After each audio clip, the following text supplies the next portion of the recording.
Daily லோஜியை wellness sugar. வெள்ளை சர்க்கரையில் நல்ல சர்க்கரை. போர்வைக்கால அட்டகாச ஆடியோ ஆஃபர் ஸ்டார்ட் ஆகிருச்சு. போர்வைக்கால பொருட்கள் வாங்கி 1 கோடி மதிப்புள்ள கிஃப்ட் வின் பண்ண வாய்ப்பை பெறுங்க. i5 housing and properties. தேடுறதை விடுங்க, தேர்வு செய்யலாம் வாங்க. கால் 9962557557. இப்போ ஒருத்தங்களை செய்வினை பண்ணுறாங்க அப்படின்னாக்கா ஒரு ஏவலை அனுப்பி ஒரு மாதிரியான ஒரு மாந்திரிக கோளாறு செய்கிறாங்கன்னா அதோட பாதிப்பு வந்து குறைஞ்சபட்சம் ஒரு 12 ஆண்டுகள் இருக்கும்.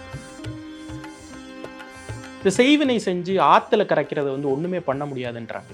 ஆமாம், கண்டிப்பாக. அது ஸ்கின் அலர்ஜி வரணும் அப்படின்னாக்கா வெள்ளைப்பாவையில் வச்சு அவங்க சம்மந்தப்பட்ட பொருளை வச்சு நம்ம மாந்திர உச்சாரணம் பண்ணி இப்போ சுடுகாட்டில் வச்சு அதுக்குண்டான படையல் போட்டு நம்ம விட்டோம்னா வரையனை வந்து தினம் தினம் வழிபாடு செய்வது, இந்த மாதிரியான போட்டி பொறாமை இதில் இருந்து தன்னை பாதுகாத்து தன் குடும்பத்தை பாதுகாத்து வளர்கிறதுக்கு நல்ல விதமாக இருக்கும். அந்த முச்சந்திங்கிறது ஒரு மர்மம் நிறைந்த திகில் இருந்த இடம் தான். அவங்ககிட்ட இருக்கிற பிரச்சனையை கட்டு உடைச்சு நம்ம திரும்ப அனுப்பினோன்னா அது யார்கிட்ட போகும், யார் செஞ்சாங்களோ அவங்ககிட்ட தான் அது திரும்ப போகும். அதுக்கு உண்டான பாதிப்பை செஞ்சவன் கண்டிப்பாக உப்பத்தினவன் தண்ணி குடிச்சே ஆகணும். இப்போ ஒரு கோயிலில் ஆடு அறுத்து பலி கொடுத்து பண்ணுற மாதிரியோ, இப்போ ஒரு சேவல் பலி கொடுத்து பண்ணுற மாதிரியோ அந்த அளவுக்கு பூசணிக்கு ஒரு பவர் இருக்குது. ஐயா, இப்போது ஒரு நபருக்கு வந்து செய்வினை பண்ணுறாங்க அப்படின்னா அதுக்கு ஒரு கால பீரியட் இருக்கும். அது எவ்வளோ காலத்துக்கு அது வந்து ஆக்டிவாக இருக்கும்? இப்போ ஒருத்தங்களை செய்வினை பண்ணுறாங்க அப்படின்னாக்கா ஒரு ஏவலை அனுப்பி ஒரு மாதிரியான ஒரு மாந்திரிக கோளாறு செய்கிறாங்கன்னா அதோட பாதிப்பு வந்து குறைஞ்சபட்சம் ஒரு 12 ஆண்டுகள் இருக்கும். 12 ஆண்டுகளுக்கு பிறகு அது வலுவிழந்தோம்.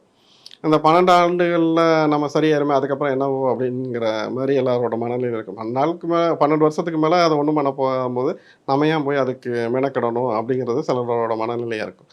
இந்த 12 ஒரு ராஜாவாக இருந்தாலும் அவனை ஆண்டி ஆகிக்கணும் 12 வருஷத்துக்குள்ள. அதுக்கப்புறம் அதுக்கான முயற்சி, அதை தீர்த்துக்கணும் முயற்சி எடுத்து என்ன பண்ணுறது, அப்புறம் மறுபடியும் ஜீரோவில் இருந்து தான் வாழ்க்கையை நம்ம தொடங்குற மாதிரி இருக்கும். யார் எந்த விதத்தில் பண்ணுறாங்கிறத பொறுத்து அதோட வீரியமும் இருக்கும், கால நேரமும் இருக்கும். எல்லா வகையான செய்வினைகளுக்கும் அந்த 12 ஆண்டுங்கிறது ஒரு லிமிட்டா?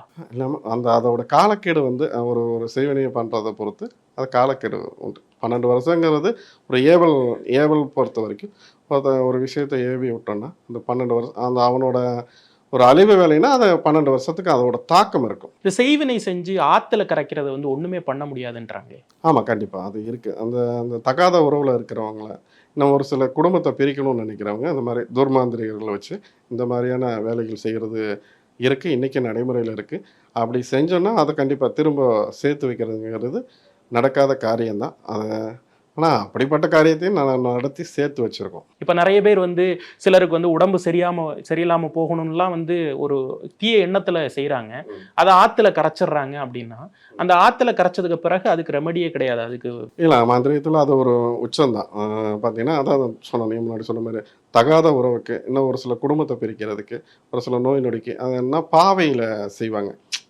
கொண்டே கரைக்கிறதுங்கிறது வெறுமனே செய்ய முடியாது, பாவையில் செய்வாங்க. இப்போ மரப்பாச்சி பொம்மையில் செய்வனை பண்ணுறது இருக்குது. இப்போது தேன் மெழுகு இதில் பண்ணுற மாதிரி இருக்குது. இன்னொன்று என்னென்னா வந்து அரிசி மாவில் பண்ணுவாங்க, இல்லைன்னா சர்க்கரை, அந்த கரும்பு சர்க்கரை, அந்த மாதிரியான விஷயத்தில் பண்ணுவாங்க. இது யார் எதுக்காக என்ன விஷயத்துக்காக பண்ணுறது பொறுத்து இருக்குது. இப்போது நம்ம ஒரு சிலருக்கு நோய் நொடி வரணும் அப்படின்னாக்கா அவங்க என்ன பண்ணுவாங்கன்னா அவங்க சம்மந்தப்பட்ட பொருளை வச்சு நம்ம இது பொதுவெளியில் ரொம்ப அதிகமாக உள்ளுக்குள்ளே போக முடியாது. அவங்களுக்கு உண்டான ஒரு சில மந்திர உச்சாரணம் பண்ணி அதை பார்த்திங்கன்னா இப்போ மயானத்தில் புதைச்சிருவாங்க. இது என்ன ஆகும் அப்படின்னா அந்த உடம்பு சார்ந்து இருக்கிற இப்போ அதில் அதுக்குன்னு எல்லாருமே எல்லாம் பண்ணிட முடியாது. ஒருத்தங்க நினச்சி அவங்க பொருளை வச்சு மயானத்தில் பண்ணாக்க ஒன்றும் நடக்குது, நமக்கு நம்மள அடிக்காமல் இருந்தால் சரி. இப்போது சம்மந்தப்பட்ட ஒரு துர்மாந்திரிகம்னு இப்போ ஒருத்தங்களுக்கு உண்டான நோய் நொடியை உண்டாக்கணும், இல்லை அவங்களுக்கு எதாவது கெடுதல் பண்ணணும்னு நினச்சி செய்வனை செஞ்சாக்கா அதுக்கு மை வித்தை தான் மாந்திரியத்தில் மெயின்.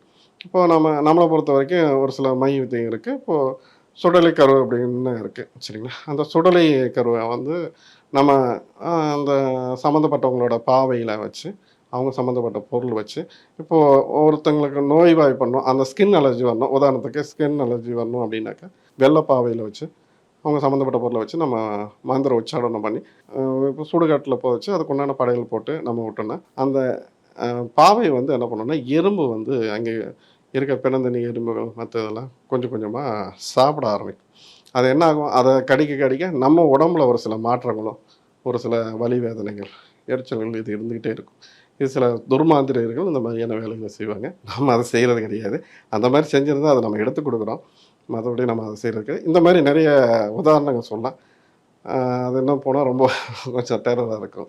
இதை மாதிரியான விஷயங்கள்ல இருந்தெல்லாம் தங்களை தற்காத்துக்கணும் அப்படின்னா என்ன செய்யணும்? இதுக்குமே தன்னை தற்காத்துக்கணும்னா கடவுள் வழிபாடு சிறந்தது, ஆன்மீகத்தை நாடுவது சிறந்தது, வர வந்து தினம் தினம் வழிபாடு செய்வது, இந்த மாதிரியான போட்டி பொறாமை இதிலேருந்து தன்னை பாதுகாத்து தன் குடும்பத்தை பாதுகாத்து வளர்கிறதுக்கு நல்ல விதமாக இருக்கும். மற்றபடி நல்ல எண்ணத்தோடு நம்ம வாழ்ந்தாவே பிரச்சனை இல்லாமல் வாழலாம். இப்போ இந்த செய்வினை காரியங்கள்லாம் நம்ம பேசுகிறப்ப இந்த திருஷ்டி சுற்றி போடுறாங்க நிறைய பேர், இல்லை வேற யாருக்கோ செய்து வைத்ததை கடக்கிறாங்க மக்கள். அப்போ வந்து அதனுடைய எஃபெக்ட் வந்து இந்த கடக்கக்கூடியவங்களுக்கு வருது அப்படின்றாங்க. அது உண்மையா? கண்டிப்பாக அது உண்மைதான். அது கிடக்கிறவங்க எல்லாருக்குமே அந்த பாதிப்பு வந்துடாது.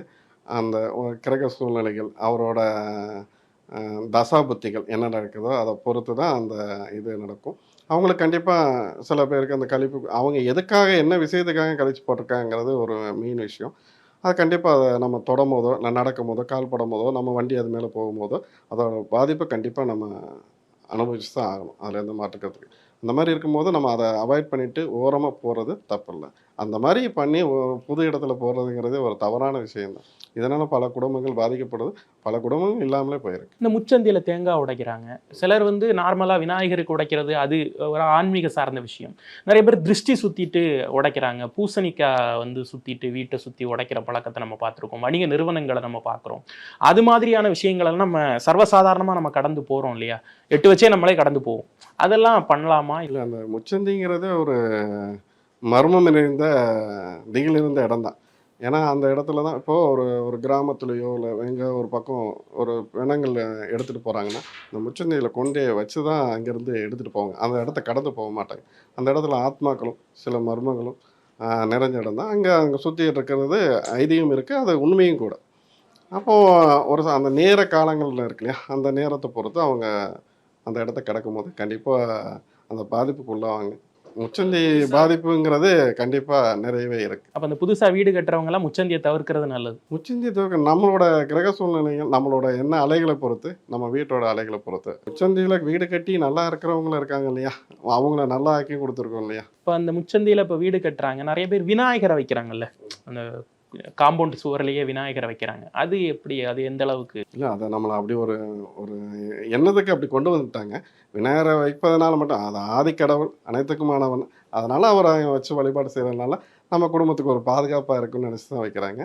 அதுக்குமான சம்மந்தம் கிடையாது. செய்வினை அப்படிங்கிறத வந்து ஏதோ ஒரு எண்ணத்தில் கொஞ்சம் தவறான ஒரு பாதையில் போய் அவங்க வச்சிடுறாங்க, ஒரு இன்னொருத்தருக்கு வச்சிடுறாங்க. அது வந்து அவங்கள திருப்பி அடிக்கக்கூடிய வாய்ப்புகள் அப்படிங்கிறது, அதை பற்றி? கண்டிப்பாக ஒருத்தங்க வந்து ஒருத்தங்களை அழிக்கணும், கெடுக்கணும்னு சொல்லி ஒருத்தங்க கெட்ட நோக்கத்தோடு செய்வினை வச்சாக்கா, அந்த எங்கே யாருக்காக வச்சாங்களோ அவங்க ஒரு நேரத்தில் போய் சரி செஞ்சுக்கிறதுக்கு யாராவது ஒரு மாந்திரிகர் நாடுவோம், இல்லை கடவுளாக நாடுவோம். அப்போது அந்த மாந்திரிகர் வந்து அந்த விஷயத்தை கட்டு உடைச்சு, இப்போது நம்மக்கிட்ட வராங்க, பல பிரச்சனை, இந்த மாதிரி நோய் நொடி நான் ஏற்கனவே சொல்லியிருக்கேன், வீட்டில் தூர மரணம் நடந்துக்கிட்டே இருக்குது, மற்ற அமானுஷங்கள் வீட்டுக்குள்ளே இருக்குது, இல்லை தொடர்ந்து இழப்புகள் இருந்துக்கிட்டே இருக்குது, வேறு ஒரு சில பிரச்சனைகள் நிறைய இது சார்ந்து இருக்கிற பிரச்சனைகளுக்கு ரெமெடி கேட்டு இப்போ வருவாங்க. யாரோ ஒருத்தர் வந்து இப்போ அவங்களுக்கு கண்டிப்பாக இந்த மாதிரியான விஷயத்தை செஞ்சுருப்பாங்க. இப்போ நான் இப்போ என்கிட்ட வர கிளைண்ட்டுகளுக்கு, நான் அவங்கள பக்தர்களுக்கு நான் என்ன பண்ணுவேன், நான் அவங்க யார் செஞ்சாங்க, எதுக்காக செஞ்சாங்க சொல்லுங்கள், என் சொந்தக்காரங்க செஞ்சாங்களா, வெளியில் செஞ்சாங்க, நான் எதுவுமே நான் சொல்லவே மாட்டேன். முதல்ல என்ன விஷயம், முதல்ல பூஜையை முடியும், 11 நாள் வழிபாடு செய்யுங்க, யார் செஞ்சாங்க, என்ன பண்ணாங்கிறது நீங்களே எனக்கு சொல்லுவீங்க அப்படிங்கிற மாதிரி தான் நான் சொல்லுவேன். இப்போ அந்த விஷயத்தை நம்ம ஒருத்தங்கிட்ட கட்டு உடச்சி, நம்ம அவங்ககிட்ட இருக்கிற பிரச்சனையை கட்டு உடச்சி நம்ம திரும்ப அனுப்பினோன்னா அது யார்கிட்ட போகும், யார் செஞ்சாங்களோ அவங்ககிட்ட தான் அது திரும்ப போகும். அதுக்கு உண்டான பாதிப்பை செஞ்சவன் கண்டிப்பாக உப்பத்தினவன் தண்ணி குடிச்சே ஆகணும். அதில் எந்த மாற்று கருத்து கிடையாது. ஒரு பர்சனலான கொஸ்டின்னா, இப்போ நிறைய இந்த மாதிரி கர்மாக்கள் இருக்கு இல்லையா, இப்போ நீங்கள் வந்து நிறைய கழிக்கிறீங்க, அந்த கர்மா அப்படிங்கிறத நீங்கள் எப்படி அதை வந்து அதுலேருந்து வெளியே வர்றீங்க அப்படிங்கிற ஒரு விஷயம் இருக்குல்ல. கர்மாங்கிறதே அந்த கழிக்கிறதே வந்து நமக்கு நம்மளோட தெய்வம் கொடுத்த வலிமை தான். இப்போ நம்ம பார்த்திங்கன்னா மந்திரங்கள் உச்சாரணம் நம்ம தினந்தோறும் நம்ம செஞ்சிட்ருக்கோம். இப்போ ஒருத்தவங்களை போய் நான் தொட்டு அவங்களோட தலையில் கை வச்சு அவங்களோட பிரச்சனையை நான் தீர்க்கும் போது என்கிட்ட இருக்கிற அந்த பவரை அவங்களுக்குள்ளே இறக்கி அவங்கள்ட்ட இருக்கிற அந்த கெட்ட சக்தியை நம்ம வெளியேற்றுறோம்.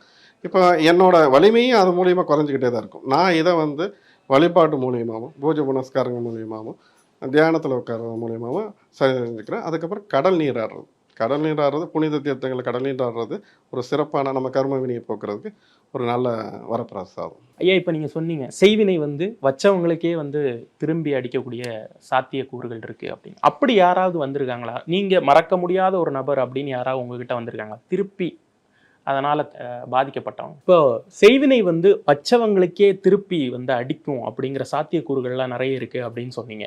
உங்ககிட்ட அப்படி யாராவது பாதிக்கப்பட்டவங்க வந்திருக்காங்களா? ஏற்கனவே வந்து ஒரு தவறுதலான எண்ணத்தில் வேற ஒருத்தங்களுக்கு செய்வனை வச்சா அதனால் பாதிக்கப்பட்டவங்க வந்திருக்காங்களா? மறக்க முடியாத ஒரு யாராவது ஒருத்தங்களை சொல்ல முடியுமா? கண்டிப்பாக சொல்லலாம். அது நிறைய பேர் இருக்காங்க.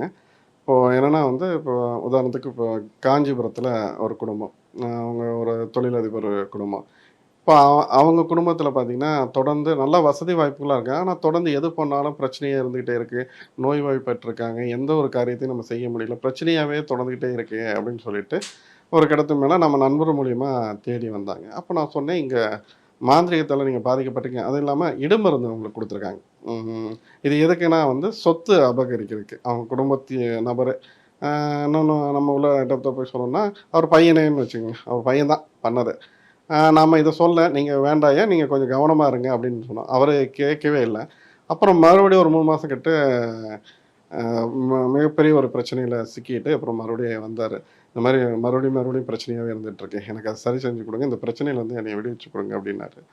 அவர் சட்ட ரீதியாகவும் சரி ஏகப்பட்ட பிரச்சனையில் மாட்டிகிட்டு இருக்கார். அவர் பையன் தான் பின்னாடி இருந்து அதை ஆப்ரேட் பண்ணிகிட்ருக்காப்புல. அதுக்குண்டான வேலையை மாந்திரிக மூலியமாக செஞ்சுருக்காப்புல. இதை நம்ம அவர் இடத்துல போய் கழிப்பு பூஜை செஞ்சு அதை சரி செஞ்சு கொடுத்தோம். நான் ஒரே வார்த்தை தான் சொன்னேன், இந்த பிரச்சனை நீங்கள் யார் என்னங்கிறது நான் சொல்ல விரும்பல, நீங்களே எனக்கு கூப்பிட்டு சொல்லுவீங்க அப்படிங்கிற மாதிரி நான் சொல்லிட்டு வந்திருந்தேன். ஒரு 3ஆவது நாள் கூப்பிட்டாப்புல. 3ஆவது நாள் கூப்பிட்டு இந்த மாதிரி பையன் வீட்டில் ஒரு சின்ன சம்பவம் நடந்தது, அப்புறம் அவன் பேசின அந்த ஒரு சில ரெக்கார்டு அந்த ஒரு சில விஷயத்தெல்லாம் வந்து அப்புறம் அவங்களுக்கு உணர்கிற மாதிரி ஆச்சு. அது இல்லாமல் அவருக்கு ஒரு சில அடிகள் விழுந்திருக்கு. அடிகள்னால் இது மாதிரி ரீதியான அடிகள், அதை நான் எதுவும் சொல்ல முடியாது. மாந்திரிய ரீதியான அடிகள் விழுந்திருக்கு.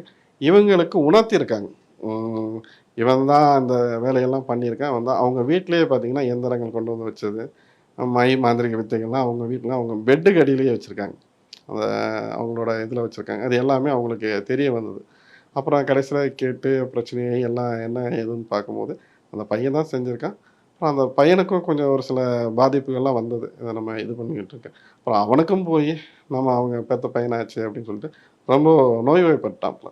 அப்புறம் அவருக்கும் போய் அந்த பிரச்சனையை சரி செஞ்சு கொடுத்து நீ குடும்பம் சந்தோஷமாக இருக்குது. ஆனால் அது மாதிரி யார் செஞ்சாலும் அந்த வினையை கண்டிப்பாக அறுவடை செஞ்சு தான் தீரணும். அதனால் மாந்திரியத்தை கையில் எடுக்கும் போது கவனம் தேவை. யார் யாருக்காக பண்ணுறோம், என்ன விஷயத்துக்காக பண்ணுறதை பொறுத்து தான். இந்த மாந்திரியத்தை பொறுத்த வரைக்கும் இது கர்மா சார்ந்தது.